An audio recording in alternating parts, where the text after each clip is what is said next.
conversation. I really appreciated Mashhood's perspective. I actually intended to call him and have a conversation with him, but my Sunday ended up being very hectic. But his emphasis on us pursuing an Islamic alternative, even if that Islamic alternative is still developing, it's still growing. It hasn't attained kind of full maturity, but it is something that our scholars have mentioned at the very least is a permissible option to conventional finance. I appreciated that. I even thought about it more deeply than he might have intended it. And I thought that, even things that we don't have the ability to say are illegal in the United States, we should have some investment in trying to stigmatize them, right? There are many things that we can't say, we don't have the ability to say that something is illegal, but at the very least, we should try to stigmatize them, and we should try as a community to incentivize people to stay away from certain things. And also, I think factually, the idea that interest or interest-based finance is not still harming people is also, a fallacious notion.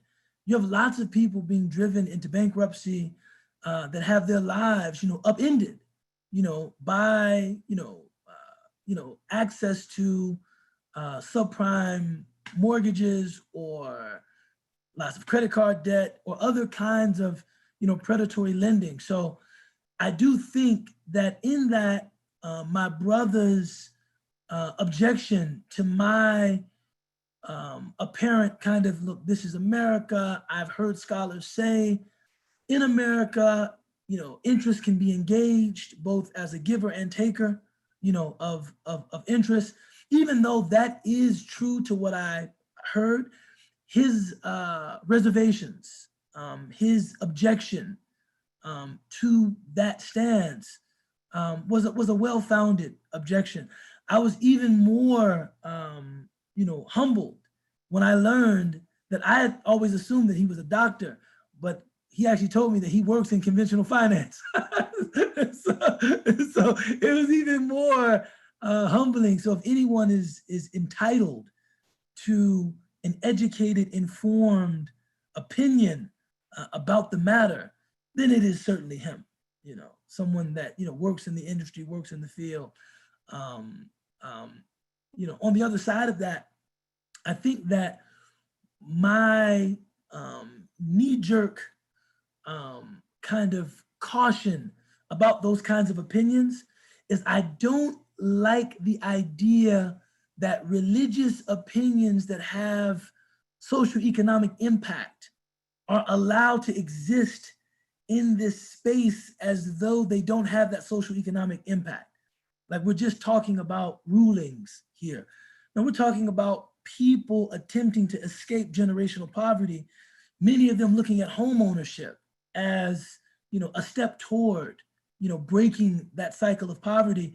And for that to even be frustrated at all, for that to be, cautioned against in the name of, a legitimate religious opinion, but there are so many other religious values about the plight of poor people, upward mobility, et cetera, that I think have to be mentioned in connection with, a ruling about interest, that sometimes I think I get a little bit agitated about that. And I think this is where my frustration with these kind of very blanket approaches to interest is haram. Well, even for the student studying on student loans, or even for the first time home buyer, that's, I think that my objection comes from there. So I think that my brother and I both were coming from, good places, good places. And I appreciate the discussion. I appreciate the exchange. And there's definitely more exchange and more discussion to be had, on that point, inshallah. I don't see him on the call now, so maybe at a later time. But I saw that for this week, oh, wait, okay, I'm still good. For this week, folks were interested in talking about kind of contemporary developments within Islamic law. You know, how do we balance a deep deference to our sacred tradition and scripture and law with the demand to be practically effective, to tackle real social problems. And, you know, I understand the reservation because, you know, and this was an unintentional segue, but it was nonetheless a good segue. You know, as you begin, in a sense, saying, okay, this is applicable, this isn't applicable, this is applicable, this isn't applicable, you do run the risk of taking this religious spirit that is about worshiping God and turning it into something that is really just about pragmatic, like, you know, and once we're talking pragmatism, one could argue, I mean, then I can actually think of more effective ways of doing a lot of this stuff. You know, if this doesn't have this top-down sacred value, right? If this tradition does not ultimately derive its authority from the fact that it emanates from an all-knowing God, if we're looking at this just on the basis of practical effectiveness, then I'm sure that many people would offer many different opinions about lots of things. You know, some of them perhaps even most central to our religious tradition. What if a person says, I mean, prayer 5 times a day? I mean, I actually find it more effective to just meditate. You know, I don't need to like make wudu or anything like that. I mean, you know, it puts me in a more spiritual state to listen to the Calm app, right? I put the Calm app on and I kind of zone out and I feel more spiritually refreshed doing that than praying in this prescribed manner, right? So I can understand how people feel like, well, look, it's a slippery slope. However, the scholars of our tradition have always maintained, and they came at it they've always maintained that what God commands of us is not for God's benefit, it's for our benefit, right? So they came at it from a theological angle, but a different theological angle. That, you know, and they would always separate in this regard the ibadah, the worship, and the mu'amala, the worldly transactions. And they would say that foundationally, with regard to worship, we are a community of hearing and obeying. You know, the prophet said to pray, so we pray. We fast because he said to fast. Those sorts of things, we don't look to amend them on the basis of subjective conceptions of effectiveness, right? They are what they are, right? This is, you know, to accept those forms is what is entailed in accepting Islam. You accept Islam, you accept these forms of realizing these values, whether it's sacredness, connection with the divine, you know, service to the less fortunate through zakah, reconnecting with center through pilgrimage. You accept the form and function of all of that. When it comes to worldly transactions, things that pertain to business, things that pertain to child custody, which we're going to talk more about today, things that, you know, the mu'amalat, that the basis is effectiveness, right? The basis is this is supposed to lead to some substantive good, right? This is not, you know, we're not supposed to do this stuff just to say, hey, we did it in the way that God prescribed, even if it led to our ruin, right? And what I find fascinating about this is that scholars almost unanimously held that position. Even very conservative scholars, right? Very conservative textualist scholars, people like Imam al-Shafi'i, people like Ahmed ibn Hanbal, people like Ibn al-Qayyim al-Jawziyah, people like Ibn Taymiyyah, they all held this position that, you know, the rules and regulations, the injunctions and legislation of the Quran and Sunnah are supposed to lead to benefit. They're not supposed to lead to harm. And if we find that they are leading to harm, this demands some kind of amendment. This demands, because like this thing is not serving its aim. And it doesn't mean that there was no time in which it served the aim. Maybe in a different context, it did serve an aim. But in our context, it doesn't serve an aim. And one of the interesting details about this kind of engagement with ijtihad was that these were places in which, like the theaters of engagement for classical scholars, were theaters in which people did not feel as empowered to make their own unique judgments about the situations in which they lived. It wasn't, you know, like, you know, okay, I'll give you a practical example of what I'm talking about. You know, if you asked a scholar 800 years ago about something like men wearing the color pink, right? They would just give a ruling, right? They would just give a ruling. And they would feel that they could speak confidently about what is ideally masculine, what is ideally feminine. Like the culture had enough cohesion and the culture was static enough that a person felt like they could offer an authoritative opinion about something very, very subjective. Like, I'm telling you the way it is. Whereas in our time, there are so many competing versions of everything. It's very hard for any man or woman purporting to represent the tradition to speak about what is objectively effective or what is objectively true, what is objectively masculine, what is objectively feminine. We live in a very fractious postmodern context in which everybody has an opinion.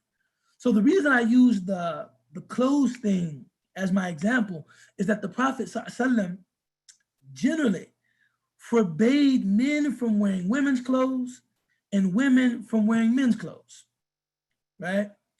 That is a principle of law, that for men to dress like women is haram, for women to dress like men is haram.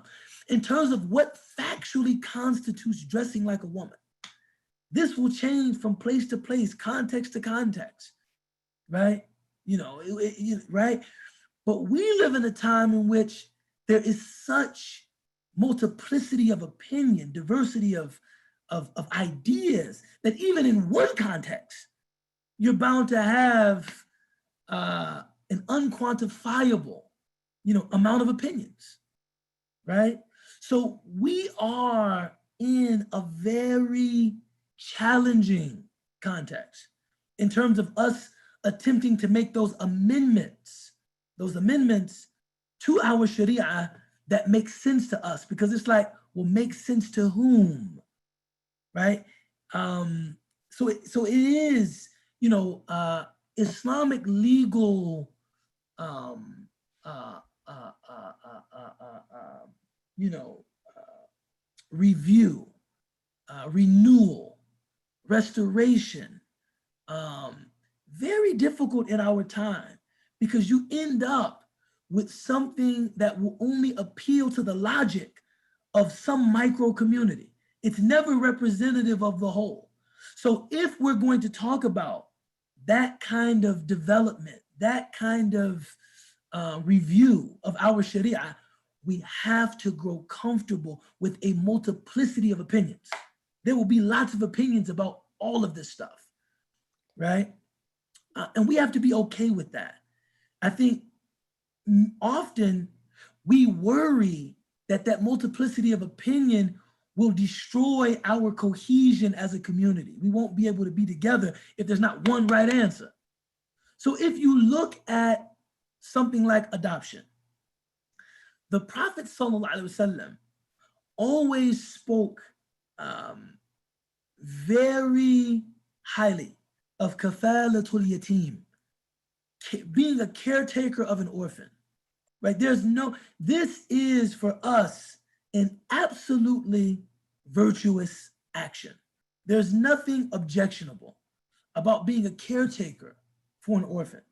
There is nothing objectionable about providing a home for the Ibn Sabil, right? Just the wayfarer, or the transient, the vagrant. Certainly for children, the Prophet ﷺ himself had been an orphan, right? On the other hand, because in that society, being the relative, the blood relative of someone had very specific implications about implications related to marriage, implications related to cohabiting, implications related to inheritance, very specific implications that existed in blood relationships. Adoption. And what they meant by adoption is an Arabic term, tabanni, where one becomes like the blood child of their adoptive parent, was seen as being kind of an overstep, right? Both morally, because that person that you're now claiming to be the father of, she has a lineage, right? That's one of the big discrepancies here, is that we are people, moderns, especially Americans, like America used to be referred to as the New World, right? America used to be referred to as the New World because Europe, and by extension, Africa, was considered the old world. So there are certain things that are just socially not a part of the American cultural milieu. One of them is emphasizing lineage.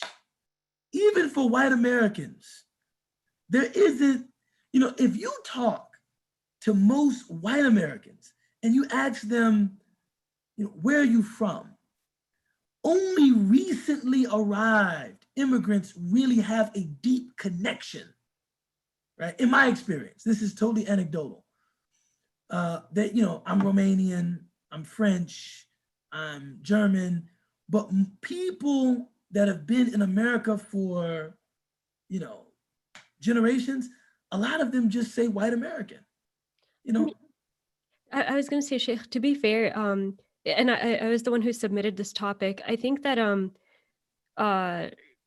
the American attitude towards adoption, and I have never adopted a child. I haven't considered it, but I thought it was an interesting example of sort of like this conflict taking place, and I think that a lot of that stuff about lineage is something that American adoption activists are increasingly realizing is actually really important, right? So like yes. There are people that have been adopted, a lot of indigenous children were actually like forcibly taken from their parents and adopted off to white families. And then later like realized like, hey, I don't actually fit into this community. And I had grandparents and uncle that like loved me. And, so I definitely see a lot of the wisdom in that. I think like, I don't know if you saw this part of my submission, but one of the reasons I started thinking about this was because there was recently like a family of 5 children that were like both of their parents, they were Muslim children, I think in like Kansas or somewhere, and both of their parents died in a car crash, right? And these were like 5 like really visibly Muslim kids, all below the age of 18, 3 girls, like hijabis. Um, and I didn't talk to any Muslims about this, but I could totally see some people I know being like, oh, well, you know, technically, like I can't adopt them because like, they're not mahram, like my husband's not going to be mahram to them. And just like all of these technicalities that to so many people in our community are more important than the fact that like these 5 Muslim children have been orphaned, and you're going to just allow them to, they're specifically asking, these poor children are specifically asking to be adopted into a Muslim family if there's one available. And Yes. no one is rising to the occasion because we are all concerned with things that are meaningless in the context of this larger problem. Yes, and that's what I was getting at. I was getting at the fact that, you know, in the context in which most of the writers, the classical writers, are working, people belong to extended family units.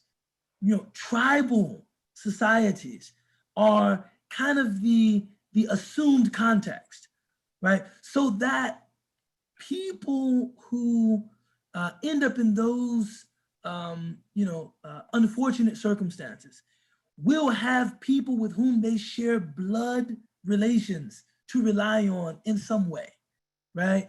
They would never imagine a scenario in which a child who was a Muslim would be raised by non-Muslims in the name of upholding the ruling about, the prohibition, in the name of upholding the prohibition of adoption.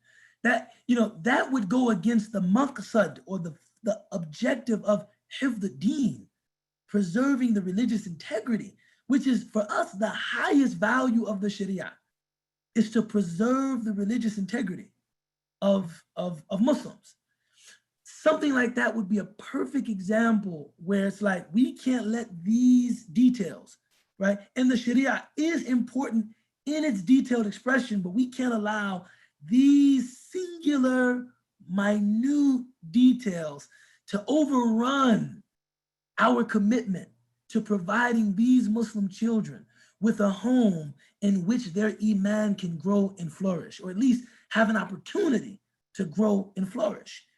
And like that, like for people that have, I think, a little more exposure to the way cases like this were handled, classically, this would be like a no-brainer. Okay, we're in between a half dozen and 6, meaning something here, given our context, is not going to be able to, we're not going to be able to maintain something. Either some of these strict rulings and prohibitions around mahram and around cohabiting, etc., or providing these children with a home in which their iman will be protected. Okay, something has to give. It's going to be these rulings around cohabiting and maharim and things of that nature.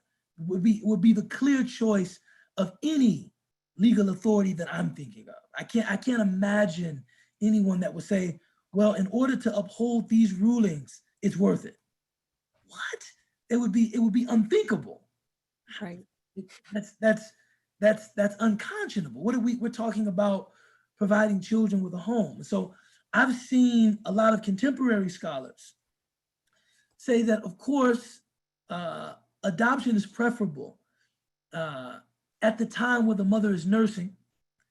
If the child is very young, then of course the child becomes related through the nursing, right? This is like khurujan an al-khilaf. There's no different. Now we're like this. In the event that that cannot happen, because maybe the mother does not have children of her own that she is nursing, or the child, right, the adopted child is already too old for that to be relevant, then we adopt the child and we just commit to treating the child as a mahram. What can we do, right? What can we do here, right? So the father takes an oath that this child is to me like my daughter, in as much as I cannot marry her, I cannot, no Woody Allen, Mia Farrow, none of that. That's no, no good, right? No good, because the priority is providing a home, for these children, right? And so, like something like that, I would expect, a virtual unanimity. I wouldn't expect any differing opinion. I couldn't. It would be, although Muslims never cease to amaze me. it would be hard for me to fathom someone saying, well, there's nothing we can do. Our hands are tied in this situation. We kind of just got to let the chips fall where they fall. It would be hard for me to imagine that. Do you have any advice for, I feel, and I was optimistic. I agree, Sheikh, that I'm usually pleasantly surprised by what scholars actually say. But I think that there's a disconnect a bit between like what the community understands to be ijtihad, their discussion about these legal matters, and what like actually is, right? So even for me personally, like it's been a whole journey of like understanding like, oh, the schools of fiqh literally came from like very minor differences of opinion on like these matters, and like that this is actually something that's okay in Islam, and we're not supposed to be oppressed by like a practical, as you said, like something where the maqsad is violated, right?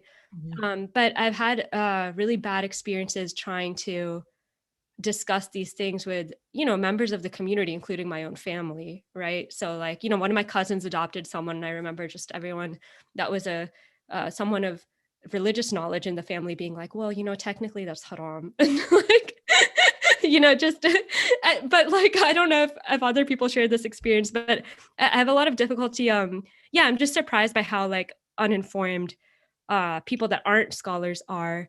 And often I think what they think that you're saying is like, hey, let's change all of, let's like not respect the process at all, and just make religious rulings to fit our social needs, which I think is like not what people are asking for, but rather they're asking for an acceleration, right? They're asking. What I find, and this is kind of a fancy word, but the concept is very basic. But I find that, a lot of those understandings of religion tend to be very demophobic. They're afraid of people. And I find that, there's this, and this is kind of a very complex, I think, kind of idea around kind of moral philosophy. I find that some people believe that at base, as human beings, we're all these self-interested creatures that only want to do what is convenient for us. It's almost like we're challenged by any notion of justice or fairness that does not privilege us or what we want, right?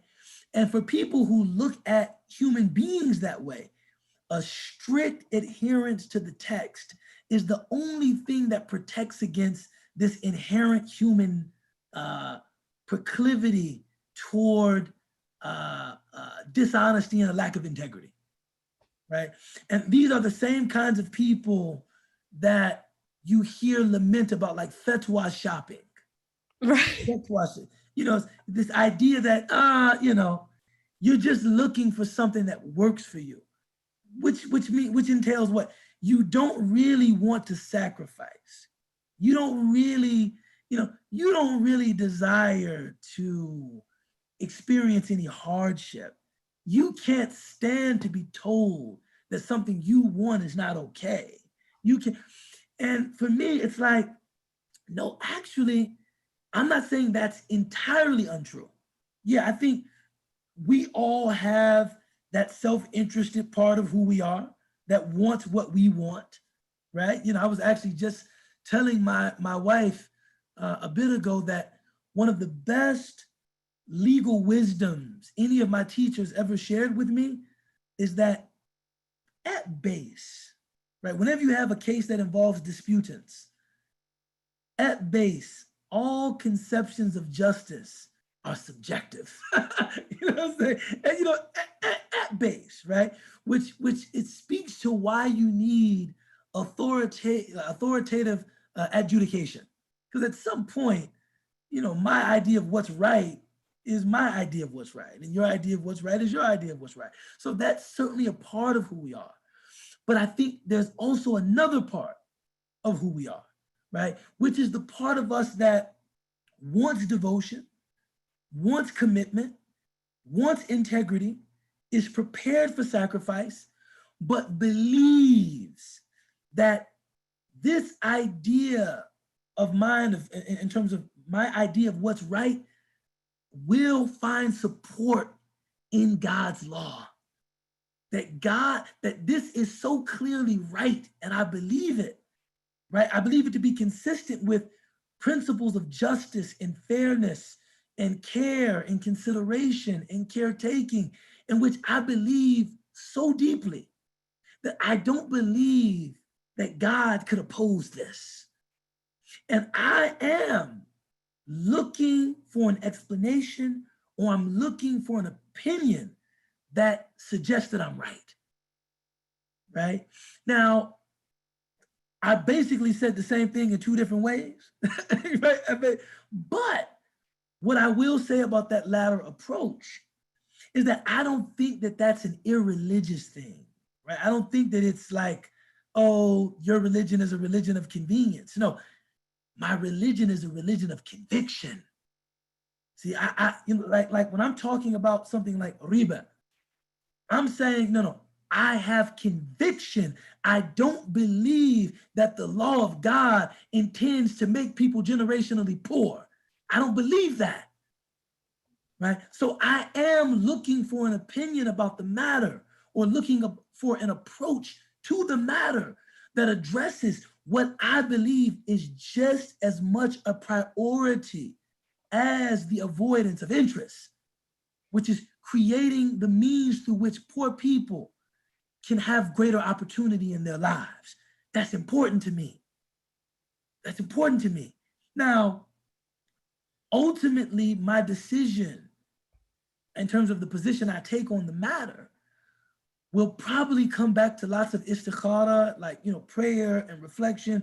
But I don't think that my belief that this is also a religious value, caring for an orphan is a religious value. I don't think that should be rejected as irreligious or something that's not coming out of devotion. Like, no, this is a real religious principle to which I'm committed to.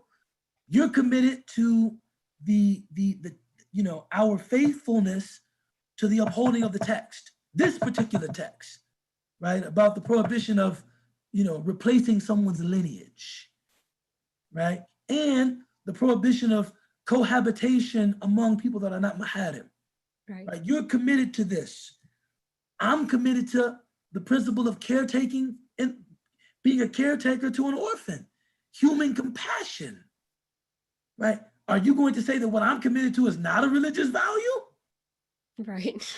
I mean, you know what I'm saying? Yeah, like yatim are mentioned in the Quran like so many countless times, and somehow that's like, not like, people don't hear that. It's like, I'm committed to, you know, it's like concern for the less fortunate and not wanting to see them perpetually poor, not just flipping a coin to them, but thinking about the system that put them in a position to need me to flip a coin to them. You don't think that's what the Prophet Muhammad was doing, alayhi salatu wasalam? So these are competing religious visions. So when people fatwa shop, my take on it is different. My take on it is like, no, I believe something, and I'm trying to find justification for it in the law of God. If I didn't care about God, then I wouldn't be trying to find justification. I would just do what I wanted to do. But the fact of the matter is that I do care. That's why I'm fatwa shopping, right? I believe something, because I'm not like a tabula rasa. I'm not like a blank slate. No, I have beliefs. I have convictions. You know, I hold opinions, right? Yep. Just like you do. See, one of the tricks of people that are very strict is they often try to present themselves as though, look, I'm just a blank slate. All of my values are inscribed by the Quran and Sunnah. I'm completely blank. I have no opinion in this matter. I have no personality. I have no feelings. I have no past history.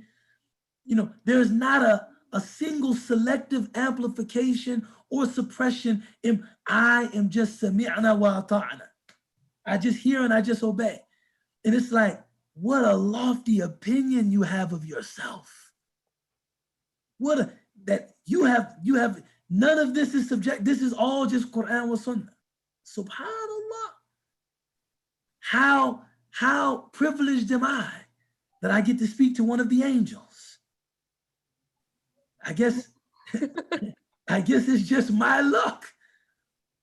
Well, for me, I am a human being. And I do have opinions, and I do have thoughts, and I do have emotions, and I do have feelings, right? And those things are in conversation with my religious beliefs. As far as I'm concerned, that conversation is the highest level of moral reasoning in which human beings can engage. I don't think there's anything else, me personally. I don't think there's anybody that has like, I don't have any personal investments here. I'm just a vessel for God's message. You are? SubhanAllah. Right. Do you think that there's like, I feel like the reason we have the availability of fatwas around riba is because like there were rich people who wanted to take interest, right? So like we tend to have obviously more ijtihad in areas where the powerful needed there to be ijtihad. And I wonder if you have any thoughts on that and how like okay, like adoption is still illegal in the majority of Muslim countries because like orphans are obviously not like institutional powerheads that can ask for these things. I was curious if you saw a way forward from that aspect of like what we can, like, is that something scholars think about or try to address? All the time. And some people don't like Sheikh Yusuf al-Qaradawi because he's perceived as being less traditional than some other scholars. But a lot of his positions, especially around like minority fiqh, are positions held by Sheikh Abdullah bin Bayy too, who I guess people don't like anymore because of his association with the government of the UAE. But he's definitely very traditional, all right? But I remember reading a book during my undergrad where Sheikh Qaradawi was writing about zakat. And a lot of people don't know that the actual sources of zakat, like the 6 things on which zakat is taken, they're very specific things. It's like barley, animal, you have animal husbandry, right? Animals, barley, gold, silver, produce. It's 6 things, right? There's 6 very specific things. But a lot of other things that, people can have so much of their resources tied up into like corporate holdings where their personal wealth is not reflective. Like, that's why like we talk about what net worth, right? Which usually includes those assets held in corporation, right? And Qaradawi was saying that if you have these textualists that want to levy zakat on farmers, but have nothing to say about the zakat that is owed from these big super business people, right? These super business people in the Middle East that only pay zakat on their personal wealth, right? Whereas farmers pay zakat on not only their personal wealth, but all of their produce. And you have people that would adhere to the outward, the zawahir of the nusus that will say, hey, this is justice. He's like, how? Like, in what world is it okay to levy but leave this multinational corporation? How can that be? Like, but you have people that are so one-dimensional in their approach to the text that they would say, well, you know, that's what it says. That's the sunnah. That's what the nas. That's what the text says, right? And what the sheikh said was, this is reflective of our inability to not follow trends that cater to power, not follow trends that cater to wealth, right? This is reflective of our inability to prioritize and to preference those perspectives that will actually look after the welfare of the most vulnerable in our societies, right? The orphans. So when you take an approach like this, and you have children, like, you have lots of Muslim children in majority Muslim countries, growing old in orphanages, usually poorly maintained, under-resourced orphanages. And you have people being discouraged from actually becoming caretakers to those children. Or just give us the money, right? Give us the money and we can just run the orphanage, right? But don't provide them with an actual home. Don't provide them with a family. Don't take them in.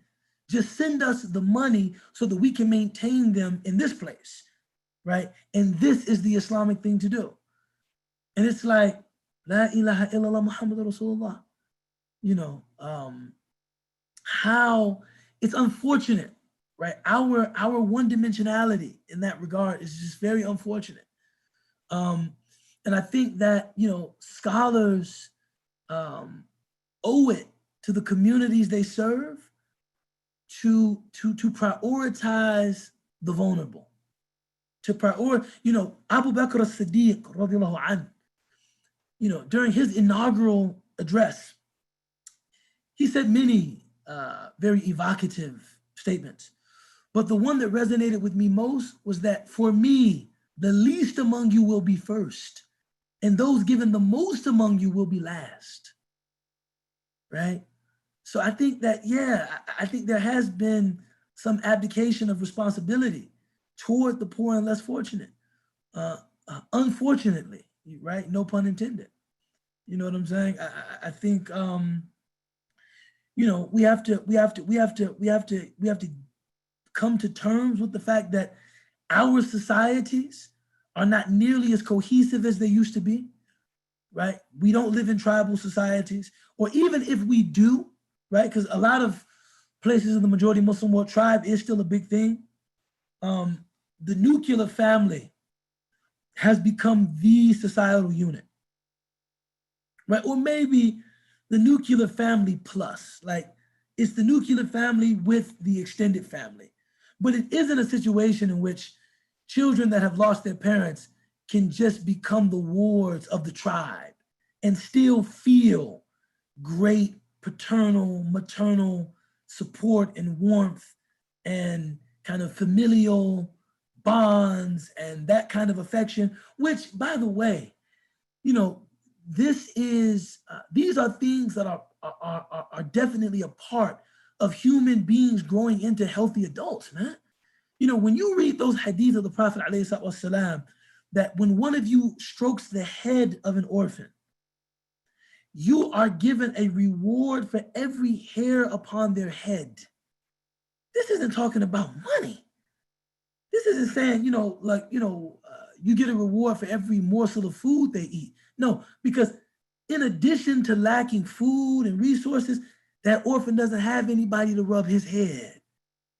There's nobody to tell him a bedtime story. There's nobody to play catch with him in the backyard, right? There's nobody to take him to his first Cubs game, not a Sox game. You feel me?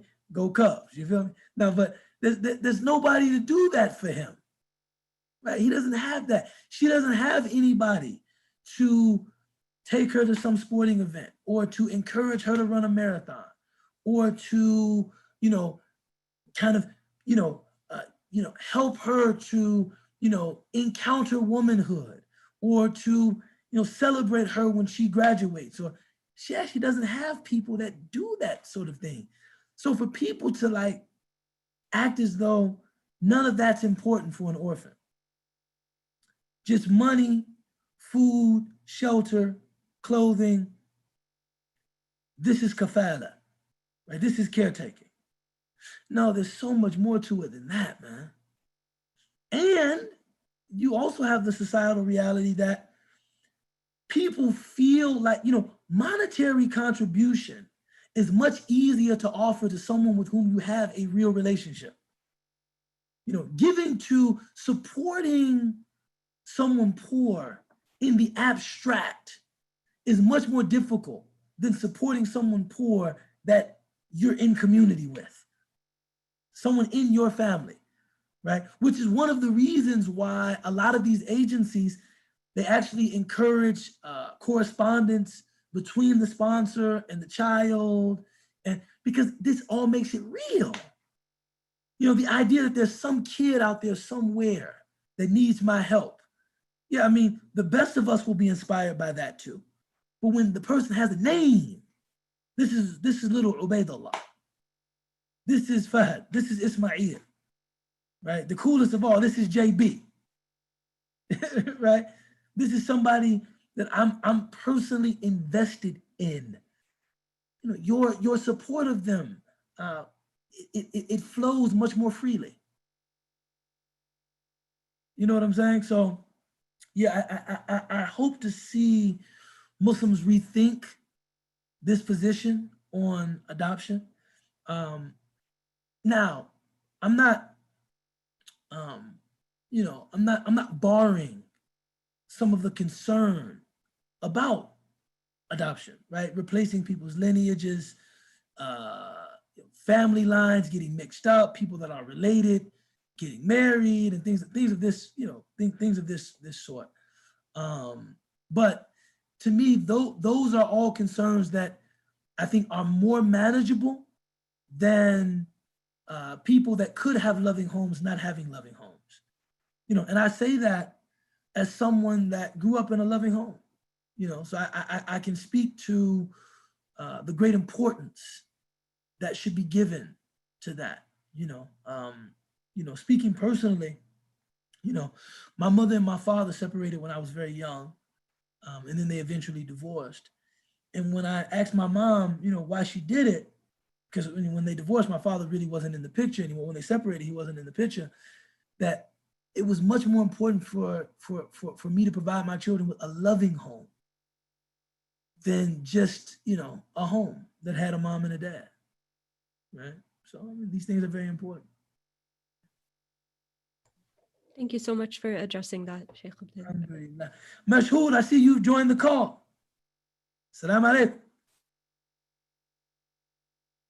Wa alaikum salam. Can you hear me? Alhamdulillah, I can hear you. I was discussing that, Sorry, I joined a little later, so I didn't catch your initial discussions. But no. I just wanted you to know that when I came on, I wanted to, just offer another round of appreciation for, you're cautioning us against this unqualified embrace of interest, and that, even if we cannot criminalize certain behaviors, we should try to stigmatize things that we know are harmful to people and that God has outlawed. You know what I'm saying? Yeah. So I just Yeah, and I just want to also clarify my initial point. It wasn't an attack, or it wasn't sort of trying to. It was more I didn't really feel comfortable with the cavalier attitude when it comes to interest in terms of permissibility.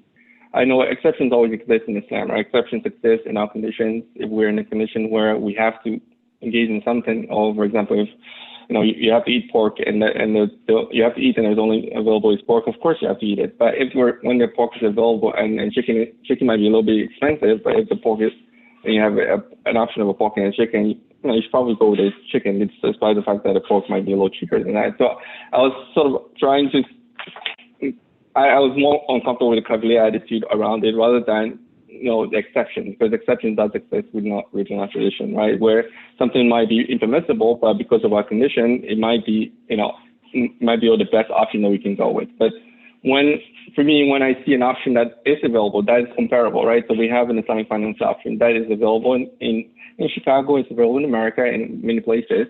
When it's really a viable option, not really an expensive option, very much comparable, I just don't feel comfortable when arguments are made, okay, go with, it's all the same, kind of argument where it's all, the end result is all the same, so just go with it. When in fact, it's not the case, right? The Sharia is very clear about it's also about how it's prepared, right? So how the product is prepared. I can give you an example of a meal of a food. One is halal and the other is not halal. I mean, they're all going to taste the same at the end of the day, but one has a different spiritual consequence than the other. It might have the same outcome, but one has a different spiritual consequence. And that's what I really wanted us to be mindful of. That I understand for yourself the emotional appeal as an African American, where your community has been stigmatized, and there really is an opportunity to develop that and that generational wealth and really house in. It's an option really where it's a viable option where you can create a generational wealth as a result of owning a house. So I understand the emotional appeal to that, but I just wanted to sort of caution the general audience where to be cavalier, the cavalier approach where it's all the same. So let's just go with that option. That's all I wanted to just clarify on that. Alhamdulillah. No, and you still owe me a conversation, or perhaps I owe you one. I was supposed to call yesterday. Like my mom surprised me with a visit, and mom comes over everything. You know how that is. My mom surprised me. But I still want to talk more about it. But I just want you to know that I really appreciate your participation, and I agree with your perspective. I agree with your perspective. Other ideas? Anybody want to talk about anything else?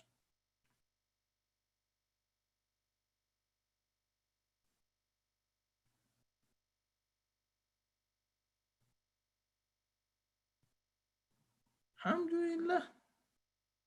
Man, we have to, this has to be the most quiet I've ever seen 21 people. Alhamdulillah. Sheikh, I might just ask one quick question. What about when we're talking about loans? What if can you be a lender? I suppose not, because then you're charging the interest in a way, but I guess you can set it up more like fee-based, like Islamic lending. Well, the thing is, a lot of people don't get that, when you're talking about interest, it's important to remember that, if you're loaning money, then yes, to charge, an increase, right? A fa'idah for the loan of the money, meaning you're commoditizing the money. The money becomes a commodity in and of itself. This is like actual riba. This is in the definition of, our scholars, and it's an unsecured. It's not kind of re-sparking Mashhud and I's, discussion, but even in the case of a mortgage, it's a little bit different because it's not that money is being given in an unqualified way. Like here's $500,000, just give me back $900,000. No, a home is being purchased. It is an asset. You have some equity in it. There is a title company. There is a loan on the home. There's some other details there that we can go into, but that's a different discussion. In the case of money, right? This is the clearest example of riba. Like if I loan somebody money and then they just have to pay me back the money with increase. On the other hand, if I own a product, and this is what Islamic finance is mostly based on, if I own the product, Islam recognizes the time value of money, so that I can say to you, if you want to buy this thing from me, right? it'll cost you $10 right now, or you can pay me 3 installments of $10 over the next 3 months, right? That's halal, because I'm not commoditizing the money. I'm just deciding the commodity is some product, and I'm accepting money in exchange for the product, but I'm just drafting the terms of the sale. However, I want to draft the terms of the sale. I'm well within my right to do that. You understand what I'm saying? Yes, thank you. But the difference is that I'm not commoditizing the money itself. So in that case, like as far as like a mortgage, like what if someone wanted to borrow money from me, let's just say generically, to purchase a house? And Right. so let's just say I loaned them, you know, $100,000 or whatever. So they had enough money to purchase the house and fix it up if they needed to. Is that commoditizing money then, or am I technically selling them the house? well, Islamic finance, it would be, you're gonna buy the house. You're gonna sell it to them, right? Yes. You're gonna buy the house, you're gonna sell it to them. And in addition to the 100,000, you're also charging a lease. Got it. Okay. Charging a lease, you know, for them occupying the home until they pay you back the $100,000. As Mashhood mentioned, it is very similar. In fact, the rate is probably going to be similar to market rate, but it has spiritual consequences. I think what he said is, you know, it is very similar, but it's different. Sure. Thank you. Jazakallah khair.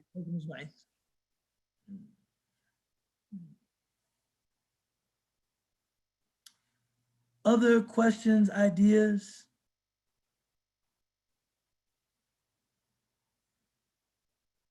What do you guys think about this time change? I think they should do away with this daylight savings, man. I don't understand its utility. We're not farmers. Yeah, I agree. We're no longer in this farming lifestyle. We're not, you know, now for Muslims, gives you actually more opportunity to wake up to pray before Fajr, because the time is moving back, right? So this is the barakah of daylight savings, is that you have an extra hour to get up and pray, right?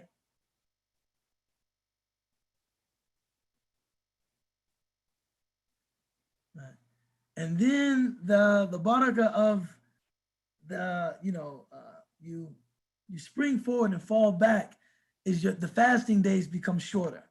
So I always say that if you're a seasonal, if you do seasonal extra ibadah, this is the season for extra prayer, and then the fall and the winter, the season for extra fasting. Right. But then as we move toward the summer, the days start to get longer and longer, and the time gets earlier and earlier. Then, you know, whatever you do, you just have to really want to do it. Ustad, I have a question. Yes, bismillah. What do you do with your children in preparation for Ramadan living in a Western society? Like, given your position, and just kind of like, how do you just kind of like bring it into the home, kind of like how the Western world has like Christmas and Easter and everything's like commercialized. I know like Eid is becoming kind of like that, but it's great. Like, I think it's a positive thing, because then children feel like they're part of a faith that has something similar. I think like just kind of like in the future, or maybe even today, kind of like giving us an idea of what you do. No, I mean, this is a place that my wife is my absolute teacher. I think that one of the, you know, people talk about converts, and they often, you know, they valorize converts. You know, converts. You know, I think, you know, and there is something very admirable about people that convert to Islam, right? I mean, it's like, wow, you know, you get a chance to actually see something of the experience of the Sahaba. You know, the people that like they chose Islam, and that's really good.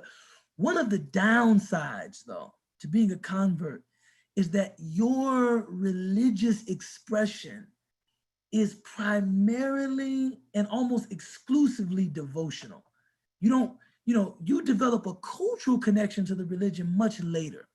Like, when you think about like Eid, you think about it as like the end of Ramadan. You don't have like childhood memories and like warm, fond reflections. And, there are like, I'm much more culturally connected to Thanksgiving and Christmas. I kid you not, I've been a Muslim for over 21 years.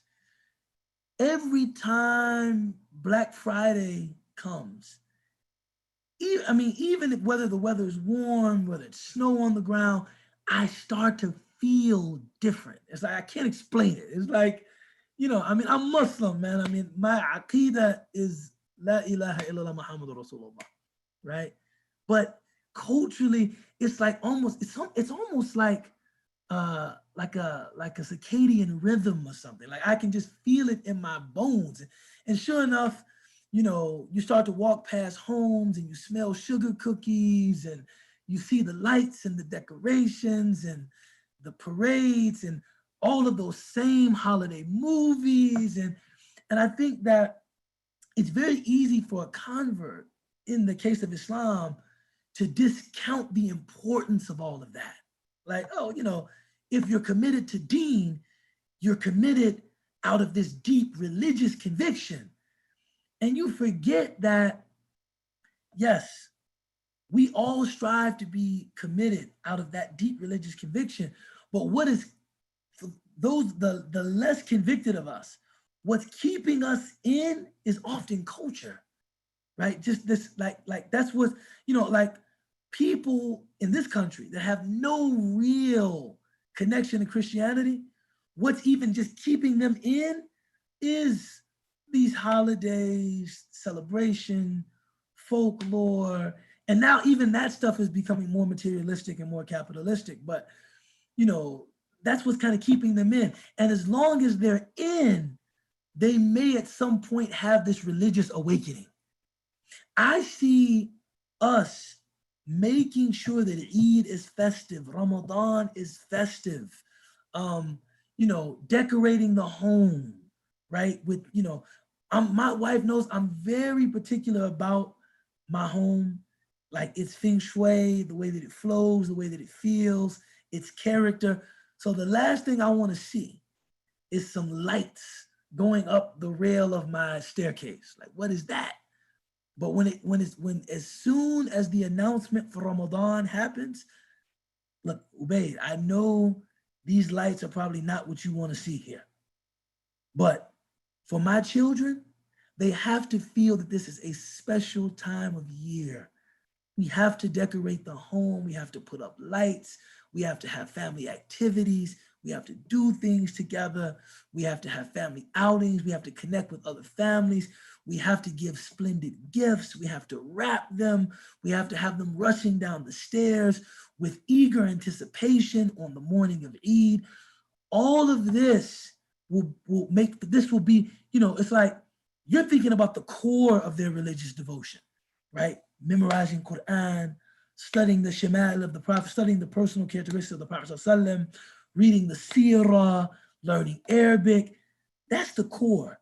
This is like the perimeter, right? This is the perimeter, right? And we want to build a strong perimeter so that even if they're not connected to that core, they're still in that perimeter. And as long as they're in the perimeter, they can always regrow their connection to the core. Once they leave the perimeter, it's very hard to get back to the core, you see. Once you have Muslims that are like, all the way out, no Eid, no Ramadan, right?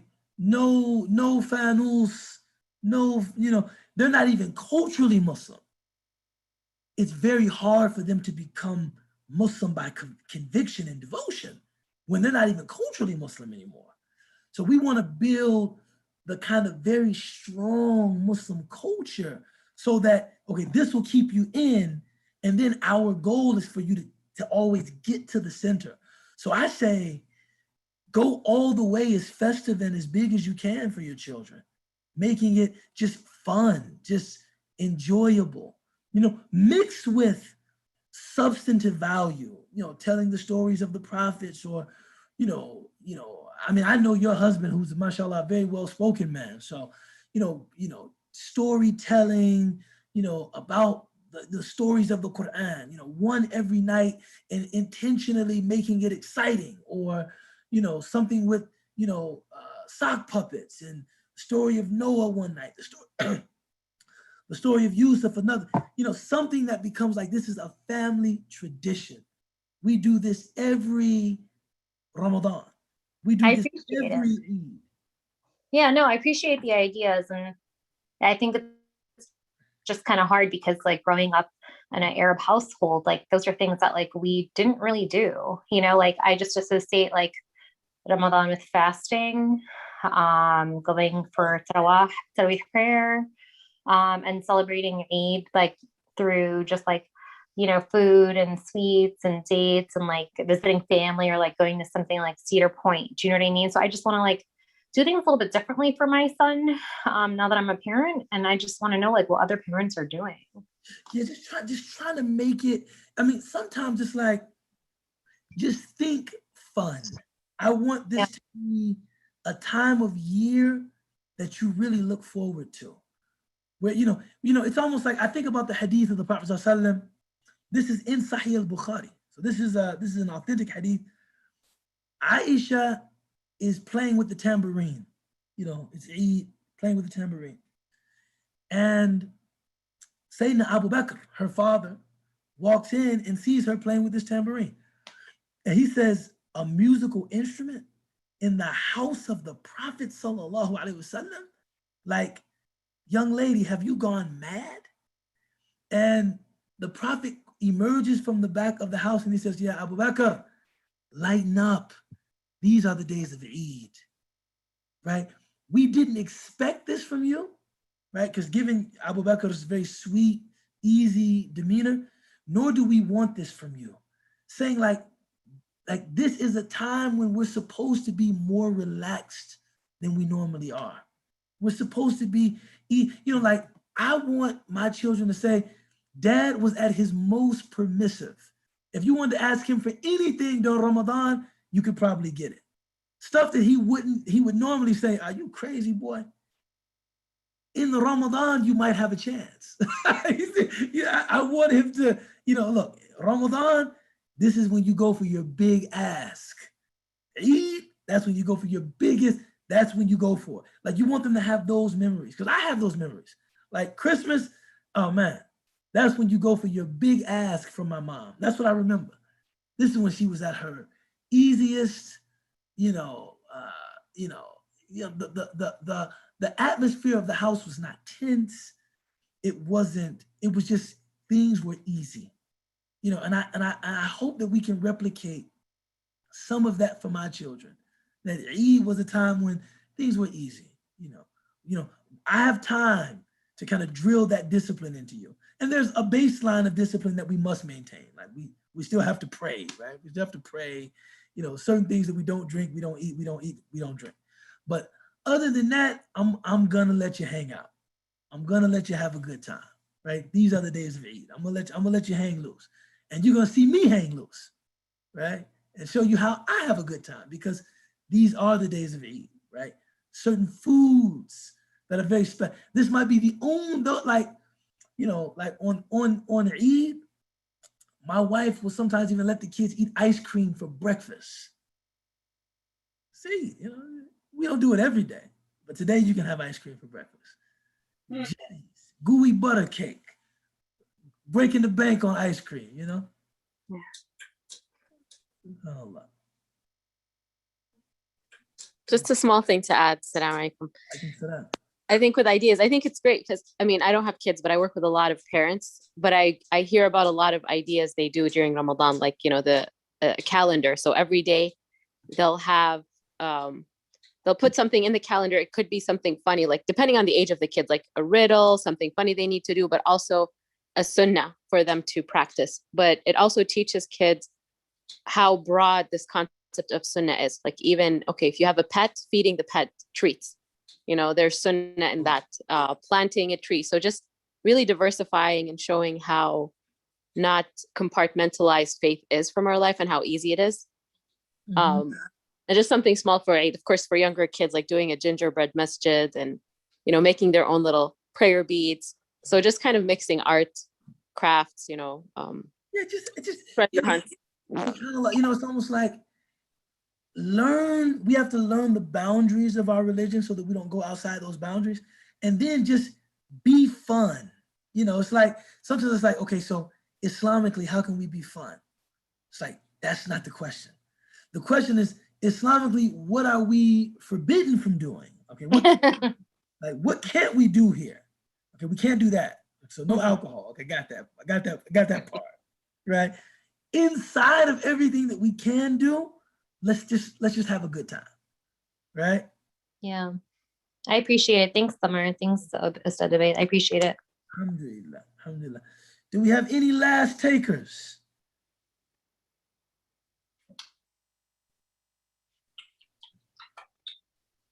Now all I can think about is ice cream. Yeah, ice cream for me is like wine for some people or coffee for some. That's my.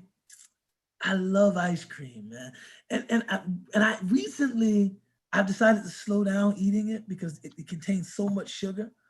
But man, I love ice cream, man. Where's your favorite place to get ice cream? Next time you come over, we'll have to get ice cream. I'll have Steve get Oberweis. He loves Oberweis. You know, Oberweis is good. It's a very rich ice cream.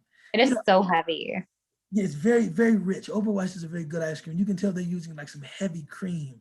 In that ice cream. No, they use some very heavy whipping cream.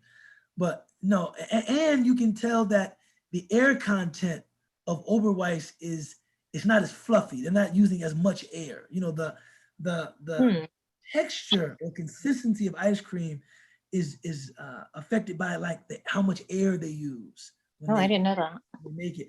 So like, if you want like good ice cream, I think my favorite ice cream might be Grater's. What's it called? Grater? Like a cheese grater?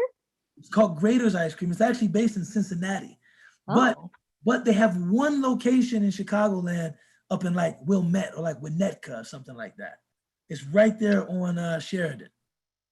Yeah, it was like Glencoe. No, I think it's in Glencoe. It's in Glencoe.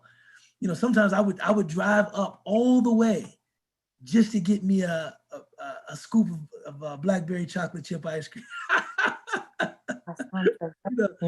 In the summertime, that's like a great mug. Sun is setting.